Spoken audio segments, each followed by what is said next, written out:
Thank you for joining me today. It's Brian Gubernick, and welcome to the No Days Off podcast, where we believe that every single day brings a new opportunity to get better. I think there are two sentences that every entrepreneur should internalize. The first, no is a complete answer. And the second, your silence can never be misquoted. I think that most people conceptually understand this, but I think very few leverage that knowledge. A lot of people struggle in negotiations and conflict and money conversations for a simple reason. They just talk too much. They explain, they justify, they try to sound reasonable, and in doing so, they start to give away a lot of leverage. So these two ideas, no is a complete answer and your silence can never be misquoted, these can dramatically change how the type of conversation I just described, how they go. And again, you probably conceptually understand it, but you've never actually deployed it. These are tools. You start leading conversations when you use tools like this instead of reacting to them. What do I mean when I say we default to explaining? What's actually happening in scenarios like that? When someone asks you to reduce your fee or lower your compensation or bend on a standard or a boundary or agree to something you don't want to agree to, your natural instinct is to explain why. Explain your fee or your value or your standard and why it exists. And that instinct doesn't usually come from logic. It comes from discomfort. Silence feels really awkward. I mean, I'll tell you, for me, definitely had to develop this muscle. Short answers sometimes feel rude. Again, another muscle that I had to develop. Most of us were conditioned to believe that being clear requires being pretty verbose. And that's I found that not to be true. Here's the reality. Every extra sentence you add becomes something the other person can negotiate against. In other words, you're not usually being helpful. You're maybe creating some openings. Now let's go to the first tool, the idea that no is a complete answer.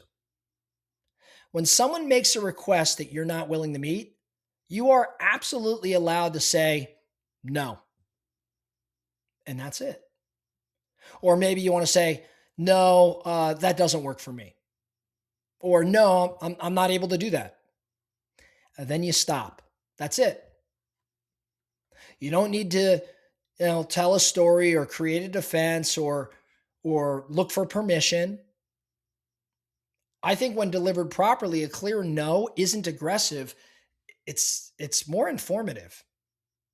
When people over-explain after saying no, what they're really signaling is some uncomfort or uncertainty.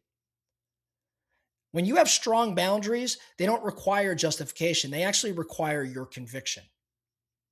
Now, the second tool, which is really about strategic silence, I think it's even harder for most people, just being silent. Silence is uncomfortable, especially when the other person expects you to respond immediately. But silence does something that I think is pretty powerful.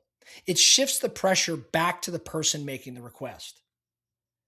So when you stay quiet, they're going to keep talking or at least start talking. When you stay quiet, they're likely to reveal more than they intended. Sometimes they even go about solving the problem for you. And the key insight here is that your silence can never be misquoted. What do I mean? Words can be taken out of context, right? But silence cannot. Silence insulates you. It protects you, especially when emotions are high or stakes are real. Now, where does this show up in real conversations?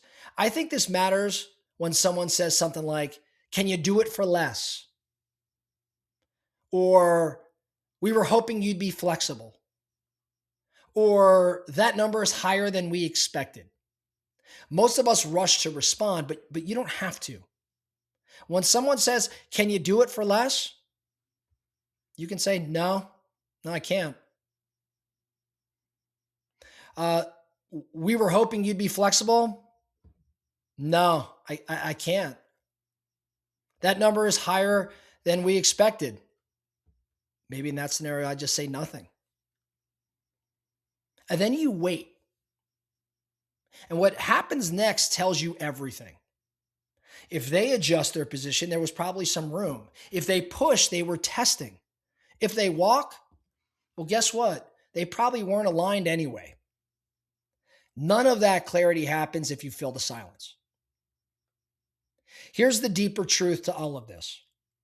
Negotiation power doesn't come from clever language. Just recently we did an episode about Chris Voss and his strategies, and I don't see that as clever language at all.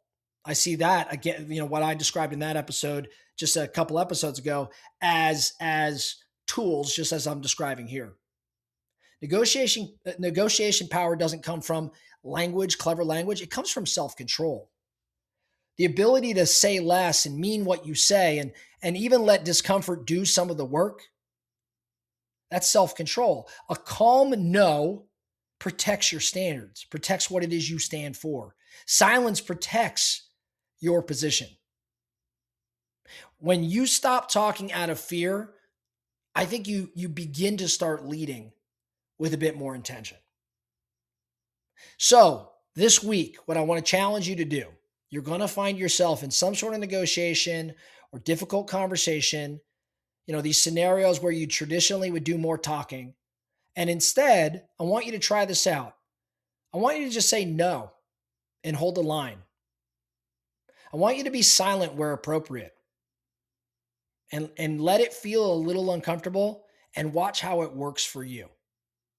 I promise you that you start working on these sorts of things and you find yourself negotiating and leading a little bit differently and having more success as a direct result.